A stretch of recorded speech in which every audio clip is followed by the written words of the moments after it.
First, let's start with this Vanderbilt poll.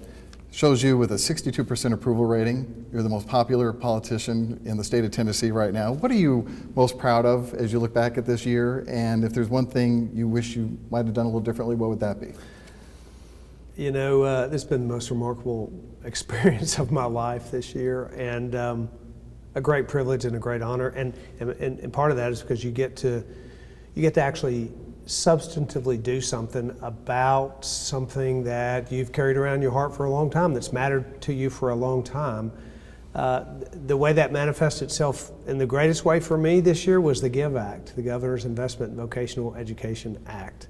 I worked for 35 years in a business that was primarily made up of skilled tradespeople. I've known for decades that we underappreciate those with skilled trades. We don't put enough focus on our educational outcomes and an educational system that really works to benefit those with those kinds of skills. And so when I became governor, I said, you know, we need to change the way high school looks. We need to have more vocational and technical and agricultural pathways to success for kids. And so we developed the GIVE Act to put investment and incentives to high school and post-secondary programs that collaborate to give kids greater opportunity to be successful through vocational education. I think it's crucial to the future of workforce development, to our state's prosperity, and I think it gives hope to a lot of kids. And that piece of legislation is the thing I'm most proud of, was most excited about. And in fact, one of the best days of my administration so far was the first GIVE grant that we made. Went out to a high school. They actually had an HVAC program, which is my background, and it'll be life-changing for those kids in that school. And if you had to do anything differently, anything in the past year? You know, I can't really think of things I would do differently. I feel really great about the team that we put together. I feel really great about the initiatives that we've brought forth to improve the lives of Tennesseans. I do genuinely approach this from the perspective of, you know, how can we make life better for every single person in this state? What can we do that's going to help this constituency or that group of people or those kids? And I think we've come forth with really good things. I don't regret any of them. I don't think we made any real mistakes in that. I do certainly think we can do more. We can enhance what we've done. We can build upon it. I want to be more steadfast in the approaches that we have, but I'm proud of what we've done. That same poll had 76% of all Tennesseans wanting the Nathan Bedford Forrest bust taken out of the state capitol for good. You have said this is a very important issue. There's a state commission is looking at this. Do you think, though, it's time to be more forceful in your wishes on this? Is it time for it to come out of the Capitol? Well, you know, I think that I am encouraging the Capitol Commission to move forward with it. And as of yesterday, they announced they're going to have they are going to discuss this in the next meeting, I think in February. We need to have a broader conversation. I've said that it's, you know, this is a piece of history that is a part of our history and needs to be recognized as history. But this individual actually, you know, the history that he's associated with is particularly painful to one sector of our society or to a lot of folks in our society. So I think I'm grateful that we're moving forward with that broader conversation. It's going to happen. Something will get done. We'll move forward with that. My goal is to bring people together around this to the degree we can. You know, there's a lot of disagreement around a lot of things in life, but that doesn't mean that we have to be divisive and toxic about it. We can come together. We can find common ground. We can all learn from solving those kinds of problems, and I look forward to that. Do you think there is a better place for the bust than the state capitol? You know what I've said is I'm willing to look at any and all options. What I think is the best way to do that, I do think the best idea is to provide context in wherever that bust is. But I think the most important thing is that we provide an environment for people to speak and to listen to all voices, because people feel very strongly about this on both sides of the issue. That's why we need to be really thoughtful about how we move forward. Folks also wanted me to ask you about education savings accounts. And Reverend Ken Whalum, who you may have met, he's very involved in ESAs, wanted me to ask you if you're going to stick to your guns or you're going to give in to the legislative Black Caucus and some Republicans who want this revisited.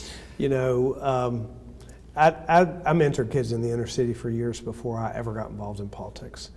That's the resolve in my heart toward giving opportunity to low-income kids that are zoned and have no choice but to go to a school that has been non-performing or a low-performing school for years. I just think those kids deserve better than that. And I resolved that when I became governor, I would do something about it. In the long term, which is what we'll do by investing in public schools in a greater way, but in the short term, to give those kids an opportunity as soon as possible to have access to high quality education. Is the measure hurt a little bit that, so one criticism you've taken is that it was rushed through, and we know about the controversies that developed with the General Assembly after its passage, and the confusion of whether it can be taxed or not taxed. Your response to that? My response to that is that if we get it in a place that this fall we're going to have kids that have an opportunity they've never had before, and those are primarily, and there's a lot of them in Shelby County that will have this opportunity through. And I met with a group of mothers of those kids from Shelby County just yesterday that are hopeful, excited about this plan, and that are working to help get it done. You know, change is hard for people. It scares people. They don't know how to trust that change.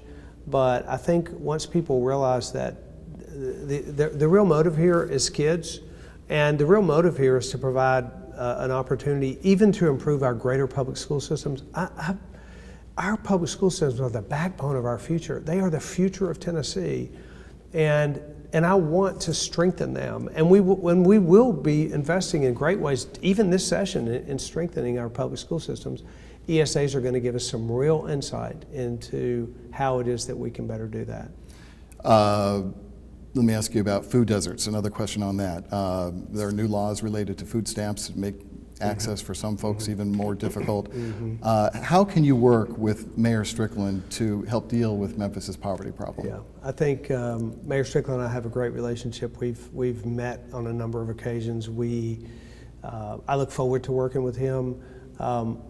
We all know, and I think every Tennessean would say, giving people the opportunity to be lifted out of poverty is something that's important to every single one of us. How we deal with economically disadvantaged and the challenges that they face in their lives, and how we provide hope for them through the programming, the assistance, all in an effort to help them navigate their way from the situation they're in to one that they would prefer to be in. That's my goal. There have been changes, and there are proposed federal changes that we don't know exactly where they're going to end up, but I think Mayor Strickland and I share the same desire, and that is to give opportunity in a greater way. It's one of the reasons I think the GIVE Act can be so important even in inner city schools. Kids that might otherwise have not made a plan to go to college or seen that as an opportunity for them, when they're presented in middle school and high school with opportunities to pursue vocational education that can provide a really good career for them and a way for them to provide for their family, even just with graduation from high school with a certificate or going to a TCAT. I think when we give people hope and then we provide pathways, they'll follow those pathways, and it will lead them out of poverty. That's what I hope we can do in our state. I would be remiss not to ask you about impeachment. I know that's not a Nashville issue, it's a DC issue, but President Trump is the leader of the party that you belong to. What's your reaction? What's going on in DC? I think Washington politics is at an all-time low, at least in my lifetime. I think we're seeing partisanship there, and that is not helpful to anyone. I don't think it's good for our country. I think our country deserves better, and it saddens me to watch it.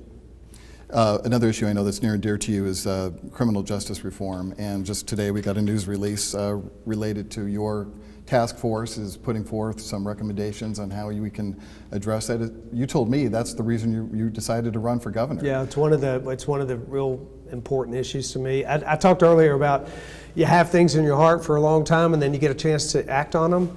You know, I worked in a reentry program for many, many years and mentored men coming out of prison. Now I have an opportunity to act on the things I learned through that personal experience. So based on what the task force is recommending, how does that translate into concrete action when this new legislative session takes? I think we take some of their recommendations and convert them to law, convert them to legislation, and hopefully get those passed into law. They have some very clear and substantive recommendations around programming, around sentencing, around alternative sentencing, expanding drug courts and veterans courts so that we divert and don't incarcerate people that don't need to be incarcerated. They need to pay a penalty for their crime, but they don't need to necessarily be incarcerated, nonviolent offenders. And then strengthening reentry programs. When we lower the recidivism rate, we lower the crime rate. And at the bottom of this desire is lower crime. Crime devastates families, it devastates economies. It's something that is very important to the citizens of Tennessee, that we lower our crime. That's what criminal justice reform is all about. And I think we can be tough on crime, smart on crime, lower the crime rate, lower the cost to taxpayers, and impact people's lives in a positive way. Last question, the status on the block grant that you're asking for with the federal government as it pertains to TennCare, and what are we expecting to happen in the next calendar year? Well, I think it'll be many months before we get an answer on that, and there will be negotiation back and forth as we move forward. They'll respond to our proposal. They're actually in a period of public comment right now. This is going to be a really good thing for Tennessee if we get it. As people understand more and more the motive behind this and what is actually going to happen if we get this, they're going to realize that we will have more access to federal dollars to provide greater services to our Medicaid population, primarily our most economically disadvantaged citizens. And that Medicaid population will have better services and potentially can even expand at no cost to our state. That's what's going to happen if we get this block grant. It's going to be a good deal for Tennessee, and if it weren't, I wouldn't pursue it. Do citizens need a better explanation from you, that are the ones who are so concerned about what this means to them and their families? You got to sell them on this better. Yeah, that's right, you do. And we're working really, really hard to get that message out. I meet regularly with stakeholders who are interested and explain to them just the particulars of this program and how it's going to work. And they walk out of those meetings saying, you know what, I see what you're doing here, and I think this will be good for our state. It's going to provide more dollars to our state with not expanding our risk at all. It's something that will provide an opportunity for the federal government to use as an example for other states. That's why they will do it for us. And I'm hopeful it happens because it will absolutely be a benefit to our state.